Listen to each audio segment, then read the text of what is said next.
ऐसे भी मैंने लोगों को मत करी, क्या कोई करेगा? अरे कोई तैयार होगा? मैं इतना जानता हूं जो लोगों का भला करते हैं उनका बुरा हो नहीं सकता। और लगातार ऐसा होने के बाद अब मैं तुमसे ये बात जानना चाहता हूं, इस बात का जवाब चाहता हूं। मीटिंग में भी मैं लोगों से पूछता हूं और शायद कुछ दिन के बाद मैं ये बात बताना ही बंद कर दूं, क्योंकि अब वो समय निकल चुका है। ये बात शायद मैं बताना बंद कर दूं अब, क्योंकि मैं अपने स्वयं मैडम को लाने वाला हूं हर मीटिंग के अंदर। मेरी खुद की मैडम आया करेगी इस मीटिंग में मेरे साथ ज्यादातर, वो स्वयं ही अपनी बात को अपने तरीके से बताया करेंगे कैसे जिंदगी को काटा है उन्होंने। तो ये समस्याएं मेरी अपनी जिंदगी के अंदर रही। मुझे बताओ जो बीवी मेरी अपने माँ बाप, अपने रिश्तेदार, अपने भाई बहन सबको छोड़ करके मेरे पास आई, जिससे मेरी जिंदगी का साथ है, अब ऐसी कंडीशन मुझे अपनी बीवी को छोड़ देना चाहिए क्या? क्या उसका इलाज नहीं कराना चाहिए? जो पिता जिन्होंने मुझे पाला पोसा बड़ा किया, हारी बीमारी दुख परेशानी में हर परिस्थिति में मुझे देखा, और जब मैं कमाने लायक हो गया और उनका थोड़ा बताया कि उस पिता को छोड़ दूं मैं। मेरे परिवार के अंदर जैसा मैं कहता हूं वैसा ही होता है, मेरी बात का कोई उल्लंघन नहीं करता मेरे परिवार के अंदर। और जो मेरा भाई जिंदगी मौत से लड़ रहा है, क्या उस भाई को छोड़ दूं? क्या करना चाहिए? मेरी शादी को 13 साल हो चुके हैं, मेरी शादी को 13 वर्ष हो चुके हैं, आज तक बंटवारा नहीं हुआ। जानते हो क्यों? इसकी वजह है बहुत बड़ी।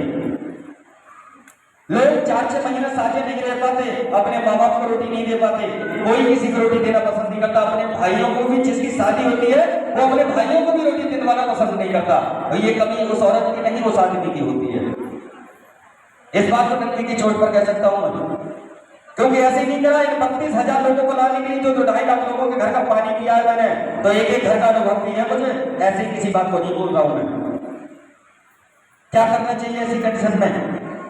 आपसे जानना चाहता हूं, क्या घर वालों से अलग होकर के मैं ये कह दूं कि मेरी बीवी इतनी ज्यादा तबीयत खराब है कि मैं अपनी बीवी का देखूं या सबका देखूं, ये कह के छूट जाता? मगर नहीं, मैंने ये समस्या को रोना अपने सीनियर के सामने रोया। कौन कौन जानता है बगैर गुरु के मोक्ष नहीं मिलता? बगैर गुरु के मोक्ष नहीं मिलता, ये बात कितने लोग जानते हैं? सभी जानते हैं ना। तो मैंने दिल से गुरु बनाया था आदरणीय कृष्णपाल मौर्य जी के लिए। हर परिस्थिति का रोना अगर मैंने किसी के सामने रोया तो उनके सामने जाकर के रोया। उन्होंने मुझे रास्ता बताया मेरे स्ट्रक्चर पर, सब क्या इस तरीके से इस काम को करना शुरू कर दो और इस तरीके से तुम्हारे पास पैसा आ जाएगा, ये समस्या आपकी हल हो जाएगी। रात दिन मैंने जम करके 11 महीने तक नींद कैसी होती है, इन आंखों में सो करके देखा नींद होती क्या चीज है। ये परिस्थिति रही मेरी जिंदगी के अंदर, मगर लोग अपनी बातचीत में इतने ज्यादा बिजी रहते हैं तो उन्हें यह होश ही नहीं है। अगर उनसे चाहे घर में खाने के लिए ना हो, मगर सलामी तोड़ से होती है आदमी की। अरे तोड़ से सलामी होने से कुछ नहीं होता। आप जो है जैसे हैं अच्छे हैं, अपनी ताकत को पहचानिए। ये मत देखो आप पढ़े लिखे हैं अनपढ़ हैं, आप कभी गरीब हैं या अमीर हैं। मैंने गरीबी से स्टार्टिंग की थी कि मैंने एक ही चीज सोचनी थी, अगर काश मेरे पापा के पास इतनी दौलत ना होती, मैं गरीबी में अगर पैदा हुआ होता तब भी तो मैं काम करता ना। मैंने अपने पापा का सहारा नहीं लिया पैसे से लेकर के, और लगातार पूरे मन से काम किया, तो आज इन सब लोगों का ट्रीटमेंट कराया। मेरी बीवी, मेरे भैया, मेरे पापा सही सलामत है इस समय घर पर। उस समय कुछ लोगों ने क्या कहा था, सुनना चाहोगे? क्या कहा था? उस समय लोगों ने ये भी कहा था कि अगर आपकी जमीन बिक रही हो, मेरे बहन से कही थी ये बात कि जमीन बिक रही हो तो जमीन हम खरीद लेंगे। उस समय कुछ लोगों ने, मेरे अपनों ने मुझसे कहा था, बोले सरकार कहाँ चक्कर में पड़ रहा है, बैंक सही के अंदर क्या दिक्कत है? एक नहीं 1,000 लड़कियां तुझे मिल जाएगी, तेरे पास किसी की कमी है, कामयाबी तेरे हाथ में है। अपनी मैडम से यह इंजेक्शन लगवा देता करेंगे आप। ऐसी सी बातें लोगों ने कही, मगर मुझको कोई असर नहीं पड़ा। मैं मालिक से एक बात कहता था, हे ईश्वर, मैंने लोगों के परिवार को सत्य पहुंचाने के बड़े देखा है और मेरे जमाने को मैं तैयार हूं।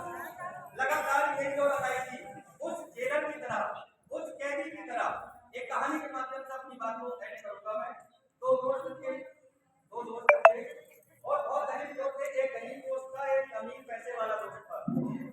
दोनों की शादी नहीं हुई थी। जब वो अच्छी पढ़ाई लिखाई करने के बाद में जब शादीशुदा हुए तो हर व्यक्ति पैसा कमाने खाने के लिए बाहर जाता है। कितने लोग जानते हैं ये बात? सभी जानते हैं ना। बीवी बच्चे यानी कि शादी होने के बाद हर व्यक्ति अपना घर देखना चाहता है। जब तक शादी नहीं होती उस व्यक्ति तब तक आपको आगे आमदनी होता है, और जिस दिन बंधन बन जाता है, बंधन में बन जाता है ना, उस दिन जिम्मेदारी होने के बाद जिम्मेदारी हो सकता है।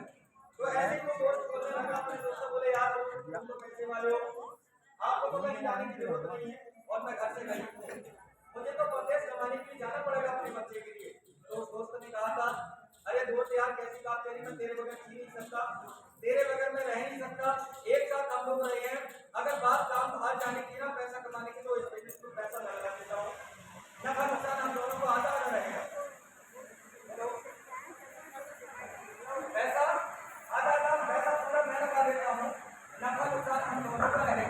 ये बात उस दोस्त ने कही उससे, गरीबी वाले व्यक्ति जो गरीब था उससे कही थी, उस अमीर पैसे वाले दोस्त ने।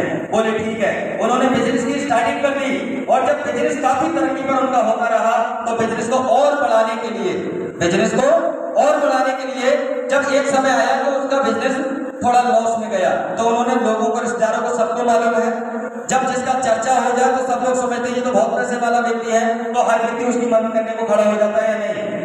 और जिस व्यक्ति की स्थिति खराब होती है उसे मदद करना तो दूर की बात है, लोग उससे बात करना बंद कर देते हैं, या कर देते हैं नहीं कर देते हैं। तो उस समय रिश्तेदारों से भी पैसा मांगा उन लोगों ने, तो लोगों ने, उनके मिलने वालों ने, दोस्तों ने या रिश्तेदारों ने पैसा जोड़ के दिया, मगर घाटा लिमिट से ज्यादा होता चला जा रहा था हर बार।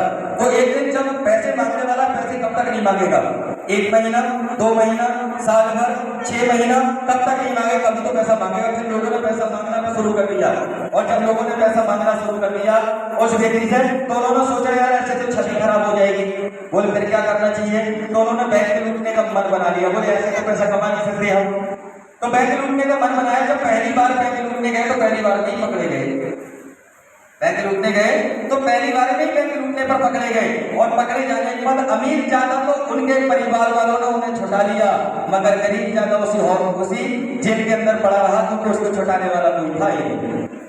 मगर जब कोई भी व्यक्ति जेल चला जाता है, चाहे किसी भी गुनाह में, घर वाले लाख प्रयास करते हैं उसे छुटाने का, मगर फिर भी उसके मन में एक चीज पैदा हो जाती है, उस जेल में रहते रहते, हे ईश्वर, आज के बाद ऐसी गलती कभी नहीं करूंगा, ये गांव वाले और ये मेरे माँ बाप, ये मेरे परिवार वाले तो मुझे छुटाने वाला नहीं है, मालिक तू मुझे इस बार बचा ले, आज के बाद ऐसी गलती नहीं करूंगा।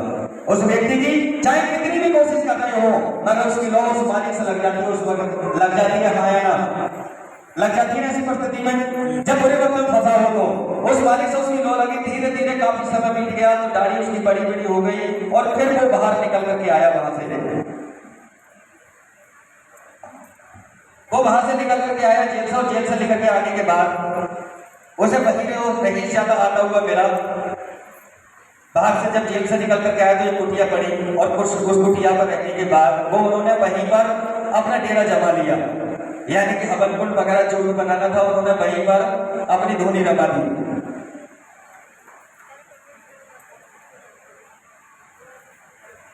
उन्होंने देखा कि यहाँ बैठ करके ये देखूंगा कितने लोग बर्बाद होंगे और कितने आबाद होंगे। वही रही ज्यादा वो जंगल के लिए जा रहे थे, सुबह के लिए अमूमन लोग डोल डाल के लिए निकलते हैं, जंगल में फ्रेश होने के लिए निकलते हैं, तो उधर से वो रही ज्यादा आ रहा था। लौटते समय जब उनकी मुलाकात हुई तो उन्होंने कहा, बोले यार बहुत, ये तो मेरा वही दोस्त है। उसके पास गए, जाने के बाद बोले दोस्त पहचाना, बोले मैंने नहीं पहचाना, आप कौन है महात्मा जी। बोले दोस्त हम वही दोस्त है जो एक साथ पढ़े थे और एक साथ जेल चले गए थे, फर्क इतना था कि आप बाहर निकल आए, मैं पढ़ रहा था क्योंकि मेरे पास कुछ नहीं था इसलिए। बोले अरे दोस्त यार बताओ जी तुमने क्या दाढ़ी फाड़ी बना रखी है, सबको मुंडवाओ से, और मुंडवाने के बाद फिर से उसी बिजनेस में दोनों जने मिलकर करते हैं, आप बहुत तरक्की पर। बोले नहीं, बोले अब मुझे बस माली से रोक लग चुकी है, मैं ऐसा ही ठीक हूँ। वो होटल रही ज्यादा कहते हुए वो होटल में चला गया, और बाबा जी अपनी मड़ी पर चले गए। सुबह के लिए वो फिर जंगल के लिए निकले तो उस महात्मा जी के पैर में एक कांटा लगा, और ऐसा कांटा लगा कि वो तलबे पे होकर के उनके पार निकल गया। पूरे गांव ने उस कांटे को निकाला, मगर वो कांटा किसी से निकला ही नहीं। दर्द के मारे महात्मा जी चीख रहे थे, हंगामा हो गया, बहुत ज्यादा झगड़ा लग गया। वहीं पर रहीश ज्यादा ने देखा कि यार कैसी भीड़ लगी है, तो कैसी भीड़ लगी है, वो रहीश ज्यादा आया, और आने के बाद में उसने देखा क्यों महात्मा जी मैंने तो तुमसे ये बात पहले ही कही थी, अगर काश तुम मेरे साथ होटल में चले होते तो वहां पर मैंने मांस मदरे का भी अच्छे से सेवन किया, और जैसे गेट के बाहर निकला तो मुझे 500 का नोट मिला, और तुमने मेरी बात नहीं मानी। अगर तुम जाते तो 500 में से 250 तुम कर लेते और 250 मैं रख लेता, आधे आधे के मालिक हो जाते, मगर तुमने नहीं मानी। ले भरो अपना गर्मी का भरना।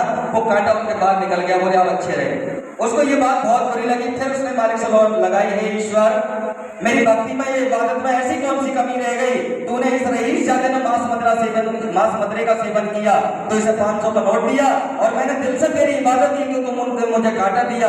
लोग तुझे 3 बंधु न जाने किस किस नाम से पुकारते हैं।